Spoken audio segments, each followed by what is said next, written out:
4 बजे वाला बैच के लिए हम बता देते हैं हम आपको। देखिए लुसेंट है, और लुसेंट में जो है चैप्टर बाय चैप्टर नहीं, विषय बाय विषय हो जाता है आपका। कि सोमवार का आपका हो जाएगा बायोलॉजी, तो मंगल को फिजिक्स, और बुधवार को केमिस्ट्री। बृहस्पति को क्यूज होता है एग्जाम पैटर्न के हिसाब से, और शुक्रवार को पॉलिटिकल, और शनिवार को विविध अभी चल रहा है फिलहाल। तो ये लुसेंट की बातचीत हो गया है 4 बजे के लिए।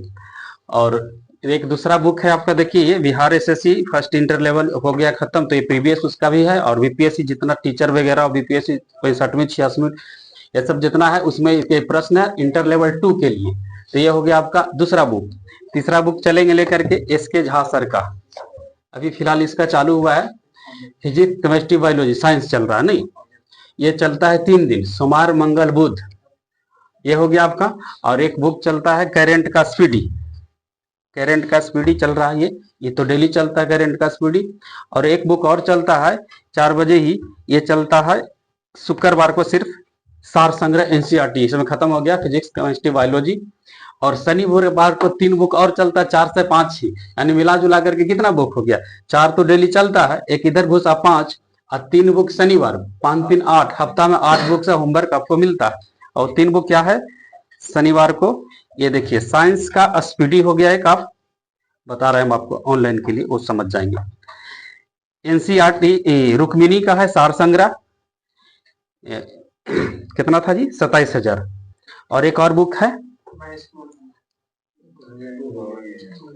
एक और बुक होगा, 2 ही बुक हुआ नहीं, शनिवार को लुसेंट, अच्छा हाँ शनिवार को जो लुसेंट था वो विविध वाला में चल रहा है। संक्षेप में कह दिया जाए कि बुक तो ध्यान में दीजिए, रेगुलर बनाए। हाँ तो बुक तो मेरे पास 7-8 हफ्ता में जाता है, सिर्फ 4 बजे वाला बैच की अगर बातचीत की है तो। अदर बैच में अलग बुक है, अदर बैच में कुछ अलग बुक। तो रिवीजन के लिए आप है ना डेली वीडियो देख सकते हैं। बताइए समान उत्पत्ति संरचना एवं कार्यों वाली कोशिकाओं के समूह को क्या कहिएगा? आगे इसको उत्तक बोलेंगे आप। बताइए इसे पौधे के वर्धी क्षेत्र को कौन सा उत्तक कहा जाता है? विभाजीय उत्तक बोलते हैं इसको। प्रश्न बताइएगा कि कौन सा उत्तक से बनी संतति कोशिकाएं वृद्धि करके पौधे के विभिन्न भागों का निर्माण करती हैं? पौधे के विभिन्न भागों का निर्माण करता है कौन सा उत्तक? आगे विभाजीय उत्तक। प्रश्न आगे से बताइएगा विभाजीय उत्तक की आकृति कैसी होती है? हाँ ठीक, अंडाकार होता और बहुभुजाकार। आगे से बताइएगा फिर कौन सा उत्तक जो है वो जड़ों अथवा तनों के शीर्ष पर पाई जाती है? ठीक है, शीर्षस्थ विभाजीय उत्तक, शीर्षस्थ विभाजीय उत्तक।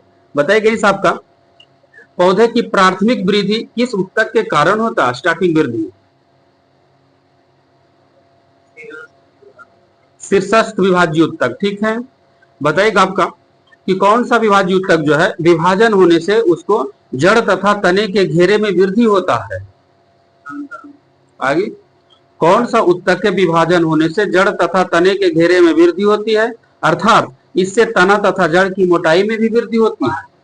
ठीक है, पार्श्व विभाजीय उत्तक। आप ही बताइएगा अंतर्वेशी विभाजीय उत्तक वास्तव में कौन सा विभाजीय उत्तक का ही एक अवशेष मानी जाती है? हाँ ठीक है, शीर्षस्थ विभाजीय उत्तक का ही अवशेष माना जाता है अंतर्वेशी विभाजीय उत्तक। बताइएगा इस आपका घास में कौन सा उत्तक पाई जाती है?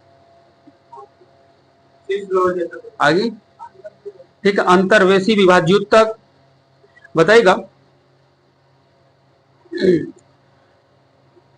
सुनिएगा वह कौन सा उत्तक है जो उन परिपक्व कोशिकाओं के बने होते हैं जो विभाजन की क्षमता खो चुकी है?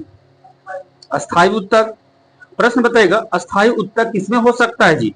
जीवित कोशिका में कि मृत कोशिका की? दोनों में से कोई नहीं। अस्थायी उत्तक किसमें हो सकता? हाँ ठीक है, अस्थायी उत्तक जो होते हैं मृत कोशिकाएं मृत और जीवित दोनों हो सकते हैं। ठीक है, आप ही बताइएगा अस्थायी उत्तक में बताइएगा कोशिका में विभाजन की क्षमता होती है नहीं? नहीं, अस्थायी उत्तक में कोशिका की विभाजन की क्षमता नहीं होती है। प्रश्न बताना होगा इस आपका बताइएगा अस्थायी उत्तक जो है कौन सा उत्तक के विभाजन के बाद बनता है? हाँ, ये जो उत्तक पढ़े आप, तो अस्थायी उत्तक जो है किस उत्तक के विभाजन के बाद ये अस्थायी उत्तक बनता है?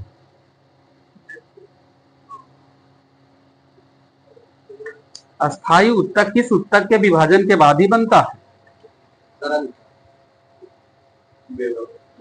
हाँ ठीक है, अस्थायी उत्तक जो है विभाज्य उत्तक के बनने के बाद ही बनता है। आगे से बताइएगा अस्थायी उत्तक, बताइएगा उसकी कोशिका की आकृति, माप और संरचना निश्चित होती है या नहीं? अस्थायी उत्तक का, हाँ, अस्थायी उत्तक का कोशिका की आकृति, माप और संरचना सभी सब निश्चित होता है। प्रश्न आगे से बताइएगा यदि अस्थायी उत्तक एक ही प्रकार की कोशिकाओं से बनी होती है उसे कौन सा उत्तक कहती है? यदि अस्थायी उत्तक एक ही प्रकार की कोशिकाओं के बने होते हैं उसे क्या कहते हैं?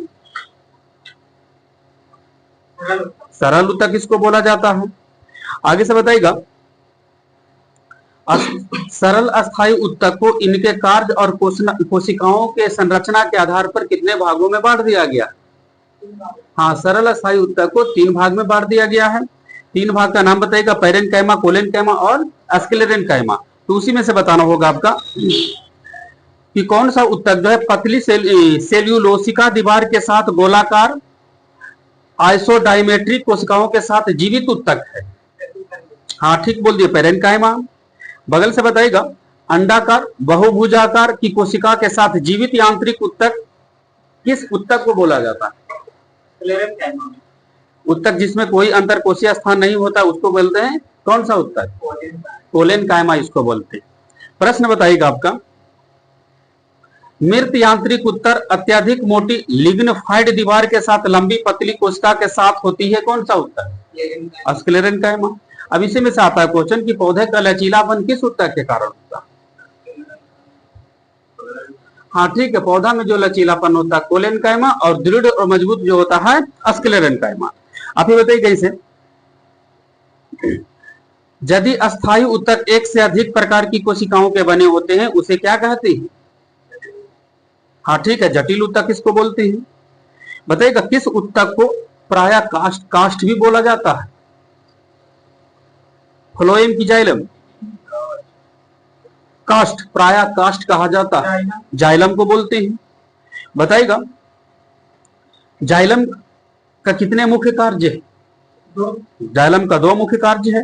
कौन सा उत्तक जल एवं खनिज लवण का संवहन करता है, यांत्रिक दृढ़ता प्रदान करता है? जाइलम। प्रश्न बताइएगा आपका पौधे की आयु के निर्धारण के लिए यह कौन सा विधि है? विधि बताना है। हाँ क्या बोले? पहले सुनिएगा, पौधे की आयु का निर्धारण की विधि क्या कहलाती? विधि बताना है।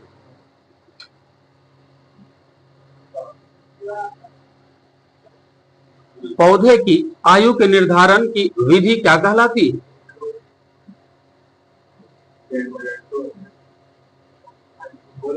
बोलिए। हाँ, डेंड्रोक्रोनोलॉजी। डेंड्रोक्रोनोलॉजी बताते हैं पौधे की आयु निर्धारण की विधि डेंड्रोक्रोनोलॉजी कहलाती है। लेकिन प्रश्न था आगे साहब का पौधे की आयु कैसे ज्ञात करते? उसके वलयों के गिनकर। लेकिन प्रश्न देखिए इसमें अगर लम्हा देंगे कि पौधे की आयु गिनते हैं कौन सा उत्तक के वार्षिक वलय को गिनकर? जाइलम के। अब बताना होगा इसे जाइलम का किस उत्तक का मुख्य कार्य है पत्तियों द्वारा बनाए गए भोजन को विभिन्न भागों तक पहुंचाना? फ्लोएम। प्रकाश संश्लेषण के लिए पौधा को क्या क्या जरूरी है, आवश्यक? वायुमंडल से CO2 और जल और सूर्य का प्रकाश, क्लोरोफिल। ठीक है, CO2 सूर्य का प्रकाश और फ्लोएम भी बोल सकते हैं, सॉरी फ्लोएम बोलते हैं, क्लोरोफिल। क्लोरोफिल। आगे से बताइएगा स्थलीय पौधा CO2 कहां से ग्रहण करता है?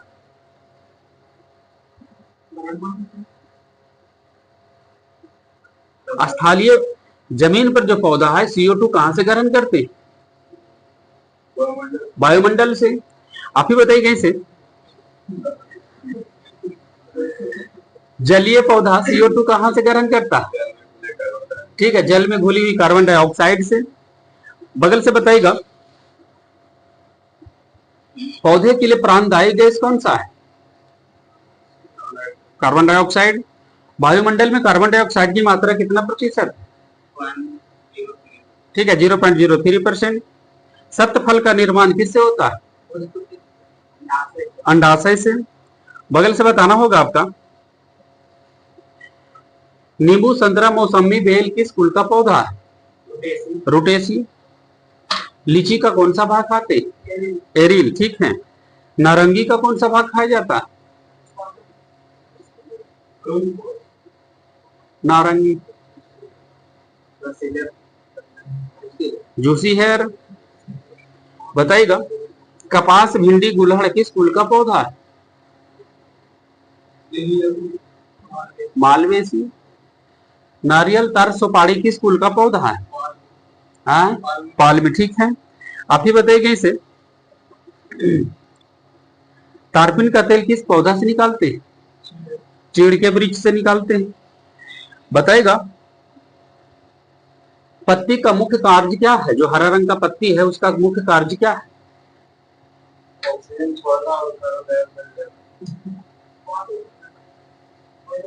ठीक है, प्रकाश संश्लेषण की क्रिया द्वारा भोजन बनाना पत्ती का मुख्य कार्य है।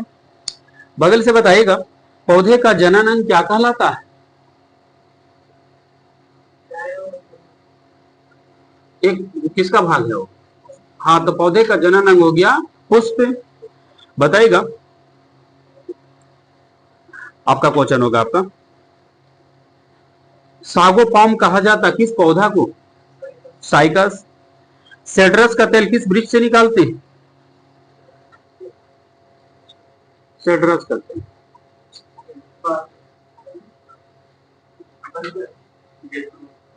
सेड्रस का तेल किस पौधा?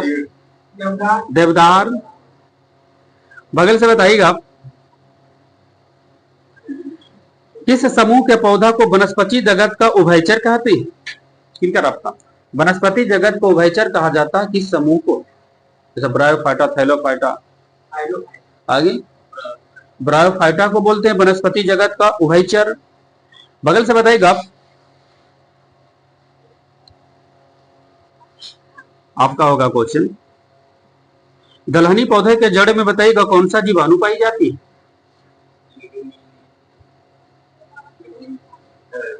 ठीक है, राइजोबियम। बगल से बताइएगा लो टेम्परेचर पर दूध का पाश्चुराइजेशन कितना डिग्री सी पर करेंगे 30 मिनट तक? 62.8 डिग्री सेंटीग्रेड। आप ही बताइएगा इसे रेबीज का टीका की खोज किसने किया था? Louis Pasteur. प्रश्न बताना होगा आपका वायु प्रदूषक के संकेतक होते हैं कौन सा पौधा? जहां वायु प्रदूषण अधिक होता है वहां लाइकेन। वायु प्रदूषण के संकेतक होते हैं लाइकेन। जहां पर वायु प्रदूषण अधिक होता है वहां पर लाइकेन नहीं होता है। प्रश्न बताइएगा इस आपका बताइएगा आकार एवं रचना के आधार पर लाइकेन को कितने वर्ग में बांट दिया गया है? 3 वर्ग में बांट दिया गया है। आपको बताना होगा बोलिए क्रस्टोस, फोलियोज, फ्रूटिकोज। आगे से बताइएगा इसे गंजापन किस कवक से होता है? हाँ ठीक है, टीनिया कैपेडिस। कवक में संचित भोजन किस रूप में रहता है जी? कवक में संचित भोजन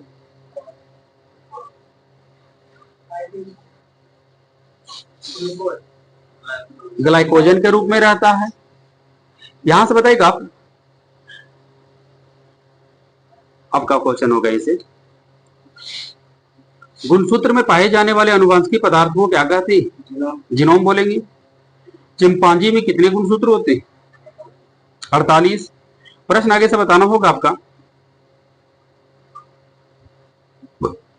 नींबू में गुणसूत्र की संख्या बताइएगा। 18, 36। आपको बताना होगा इसे गुणसूत्र का नामकरण किसने किया था? डब्ल्यू बाल्डेयर। प्याज में गुणसूत्र की संख्या बताइएगा। 16। उत्परिवर्तन का सिद्धांत किसने दिया था? हुंगो डिब्रीज। सर्वप्रथम प्रकाश संश्लेषी जीव क्या है? साइनोबैक्टीरिया। पक्षियों का विकास किस वर्ग से हुआ है? सरीसृप। बताइए गई साहब का जल स्थल, सुनिएगा, जल स्थल चर जीवों का विकास किस वर्ग से हुआ है? जल में जो है उसका विकास जल स्थल चर जीवों का विकास किससे हुआ है? मत्स्य वर्ग। आगे से बताइएगा आप, क्वेश्चन देखिए क्या कर रहा है आपका। प्रयोगशाला में सबसे पहले डीएनए का संश्लेषण किसने किया था? हाँ ठीक है, हरगोविंद खुराना। कोशिका भित्ति किस कोशिका में पाई जाती है? पादप कोशिका की जंतु कोशिका? हाँ ठीक है, कोशिका भित्ति पादप कोशिका में पाई जाती है। आपको बताना होगा अवर्णी लवक जो है उसका रंग कैसा होता है? लवक 3 प्रकार का होता है, उसमें अवर्णी लवक का रंग हाँ रंगहीन होता है। रंगीन बोलू कि रंगहीन? हाँ ठीक है, अवर्णी लवक का रंग रंगहीन, जिसका कोई रंग नहीं। आगे से बताइएगा कोशिका में केंद्रक की खोज किसने किया था? रॉबर्ट। आगे रॉबर्ट ब्राउन। प्रश्न बताइएगा बंदर में कितनी जोड़ी गुणसूत्र होते हैं?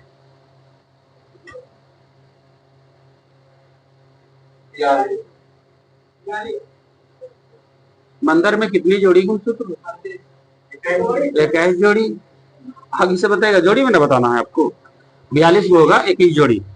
प्रोटीन बनने की अंतिम क्रिया को क्या कहते हैं? ट्रांसलेशन। आरएनए कितने प्रकार के होते हैं? आरएनए 3 प्रकार का होता है। प्रश्न आगे से बनेगा आपका, जीव द्रव का लगभग कितना प्रतिशत भाग जल होता है? 60%। आगे जीव द्रव का लगभग कितना प्रतिशत भाग जल होता है? 80%। तारा काय की खोज किसने किया? बोवेरी। बताइएगा आगे साहब का जीव द्रव में कार्बनिक और अकार्बनिक यौगिक का अनुपात बताइएगा। 19:81। बताएगा आर एच विक्टर ने बताएगा जीवधारियों को कितने जगत में बांटा था? ठीक, 5 जगत में। आपको बताना होगा आगे से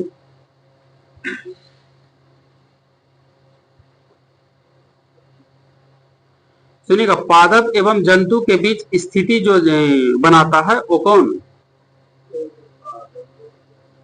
पादप तथा जंतु के बीच स्थिति कौन बताता है? प्रोटिस्टा के अंतर्गत जो आता है। हाँ ठीक है, यूग्लिना। जीव विज्ञान शब्द का प्रयोग लैमार्क तथा ट्रिविरेनस ने कब किया? 1801। प्रश्न आगे से बताएगा ओफियोलॉजी में किसका अध्ययन करेंगे? सांप का अध्ययन करेंगे। आपको बताएगा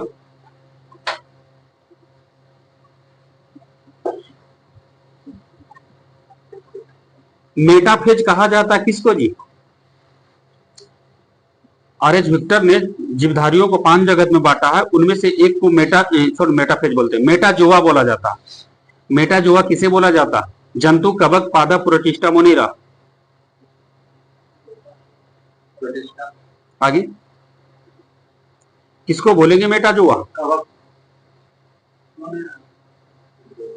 आप दो को बचे,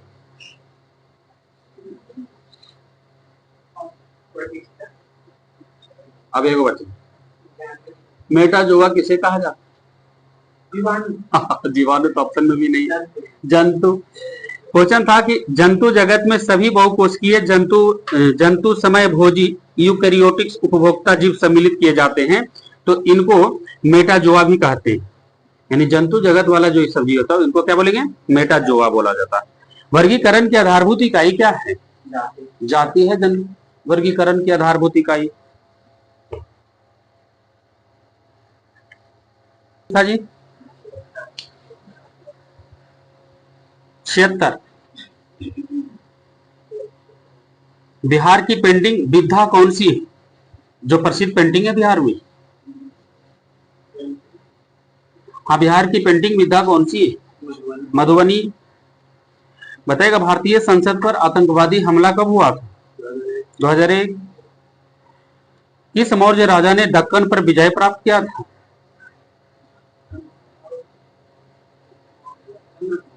हाँ, चंद्रगुप्त। अंतरराष्ट्रीय न्यायालय का अस्थायी मुख्यालय कहाँ है? The Hague. आपका होगा क्वेश्चन, सल्तनत काल में भूमि राजस्व का सर्वोच्च ग्रामीण अधिकारी कौन होता था? चौधरी। अनुशीलन समिति क्या था? एक क्रांतिकारी संगठन था। लोकनायक किन्हें बोला जाता है? जयप्रकाश नारायण। बगल से बताएगा, ईसा पूर्व 6ठी सदी में विश्व की पहला गणतंत्रात्मक व्यवस्था कहाँ हुई थी? वैशाली। सोवियत संघ का विघटन कब हो गया? 1991।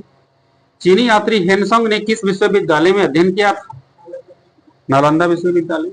राजा राम मोहन राय ने बताएगा ब्रह्मा समाज की स्थापना कब की? 1828। प्रश्न आगे से होगा कि अंग्रेजी भारतीय सेना में चर्बी वाले कारतूस से चलने वाली एनफील्ड राइफल कब शामिल कर दिया गया था? हाँ, दिसंबर 1856 में ही शामिल कर दिया गया था। शारदा मणि कौन थी?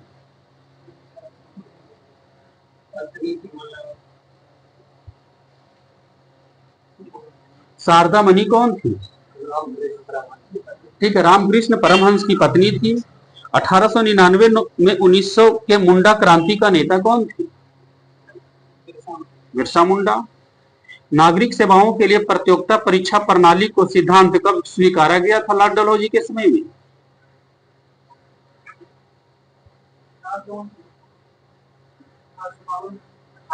1853 में।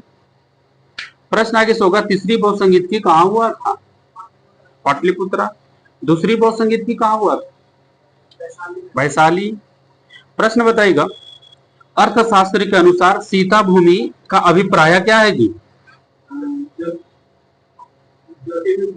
हाँ, ठीक है, जनजातियों द्वारा जोते जाने वाली भूमि। एकमात्र देश जहां बिहार की सीमा जुड़ती है? नेपाल। आगे से बताइएगा आप, अंतरराष्ट्रीय आर्थिक सहयोग में किसे तीसरे स्तंभ के रूप में जाना जाता है? WTO। किस शासक द्वारा सबसे पहले पाटलिपुत्र की राजधानी बनाया गया था?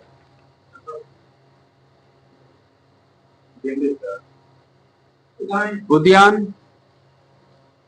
इंडिका पुस्तक के लेखक कौन? मेगास्थनी। किसके ग्रंथ में चंद्रगुप्त मौर्य का विशिष्ट रूप से वर्णन किया गया? कौन लिखे तो ग्रंथ? मुद्रा राक्षस। विशाखदत्त। बताई गई आपको,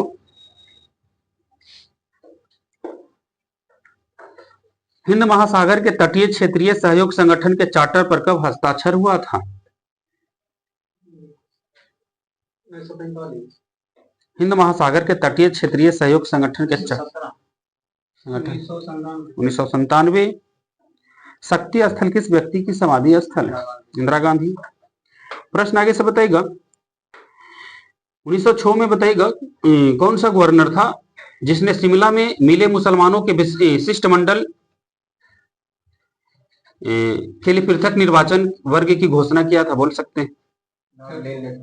अच्छा, आपका था नहीं जी। 1906 में कौन सा गवर्नर से शिमला में मिले मुसलमानों के शिष्टमंडल ने, है ना, मुसलमानों के लिए पृथक निर्वाचन वर्ग की प्रार्थना किया था? आगे 1906 में थोड़ी ना, हाँ, तो बहुत बात चली। 1906 में किस गवर्नर? Lord Minto. हाँ, लॉर्ड मिंटो द्वितीय। आगे से बताइएगा आपका, बिहार विधानसभा में कितनी सीट है? 243। यहां से बताइएगा, बिहार प्रांतीय किसान सभा का गठन कब हुआ था? 1929।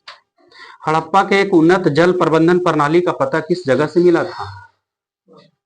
हाँ, धौलावीरा। 16 महाजन पद की वर्णन कहाँ मिलता है? अंगुत्तर निकाय।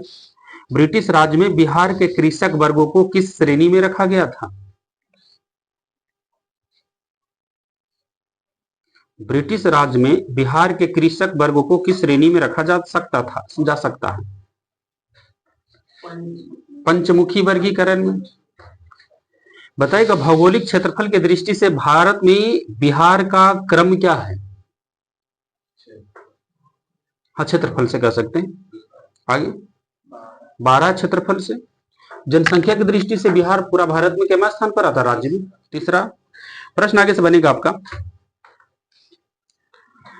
क्वेश्चन होगा अखिल भारतीय किसान सभा के प्रथम सत्र की अध्यक्षता कौन किए थे? स्वामी सहजानंद सरस्वती। ठीक है। राजा राम बताइएगा इस आपका सत्यार्थ प्रकाश की रचना किसने की थी?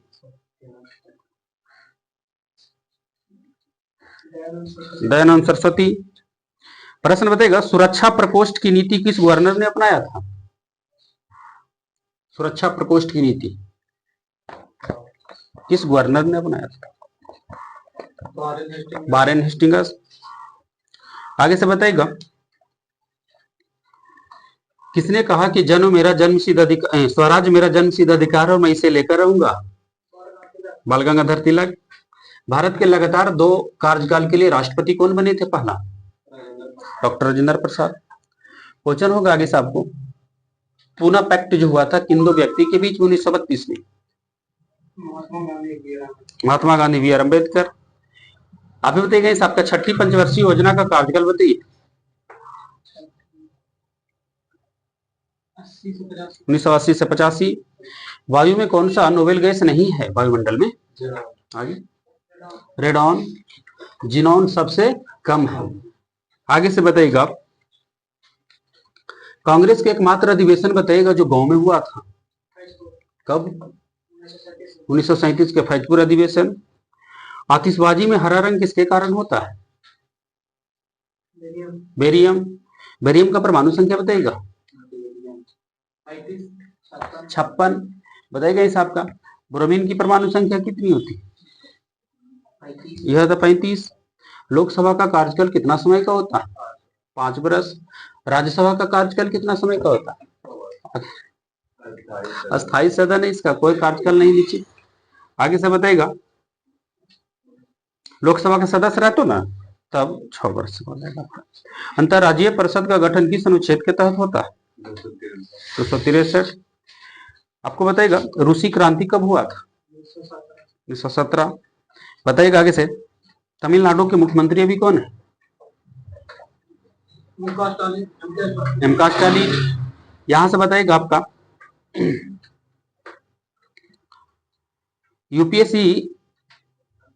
यूपीएससी आयोग के अध्यक्ष की नियुक्ति कौन करता है? यूपीएससी के अध्यक्ष के राष्ट्रपति। अजमेर में किस सूफी संत का दरगाह है जी? हाँ निजाम मोहिद्दीन चिश्ती। ठीक है जी, मोहिद्दीन चिश्ती। आगे से बताइएगा किस कारण से समुद्र का पानी नीला दिखाई देता है? प्रकाश के प्रकीर्णन। द व्हाइट टाइगर पुस्तक किसने लिखे? अरविंद अडिगा। वनस्पति घी के उत्पादन में किस तत्व का इस्तेमाल किया जाता है? हाइड्रोजन। भविष्य का ईंधन के नाम से कौन प्रसिद्ध था? हाइड्रोजन। महलों का शहर किस शहर को कहते हैं? कोलकाता। बगल से बताएगा बलवंत राय मेहता समिति का गठन कब हुआ था? 1957। भूकंप तरंगे कैसी तरंगे? अनुदैर्ध्य के अनुप्रस्थ भूकंप तरंगे। हाँ अनुदैर्ध्य। बगल से बताइएगा हर घर बिजली योजना का शुभारंभ करने वाला पहला राज्य कौन है? 2016 में। ठीक है, बिहार। बगल से बताइएगा बिहार में जल मंदिर कहाँ है जी? पावापुरी में। गए हैं? हम ही नहीं गए, बताइए। हाँ। आगे से बताइएगा आपका बताइएगा इसे स्प्रिंग कैसे तिरा हुआ विस्तार कैसा परिवर्तन है? भौतिक परिवर्तन की रासायनिक परिवर्तन? भौतिक परिवर्तन है। आगे से बताइएगा गंभीरा नृत्य का संबंध किस राज्य से है? गंभीरा नृत्य।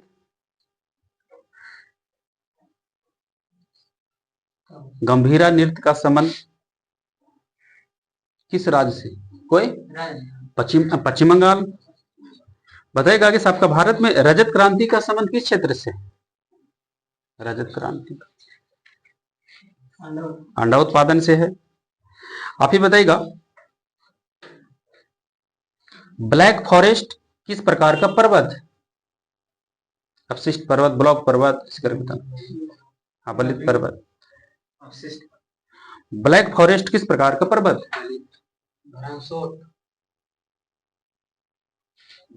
हाँ ठीक, ब्लैक फॉरेस्ट पर्वत ब्लॉक पर्वत। हाँ, ब्लैक फॉरेस्ट पर्वत किस प्रकार का पर्वत है? तो ब्लॉक पर्वत का ये उदाहरण है ब्लैक। महाराष्ट्र।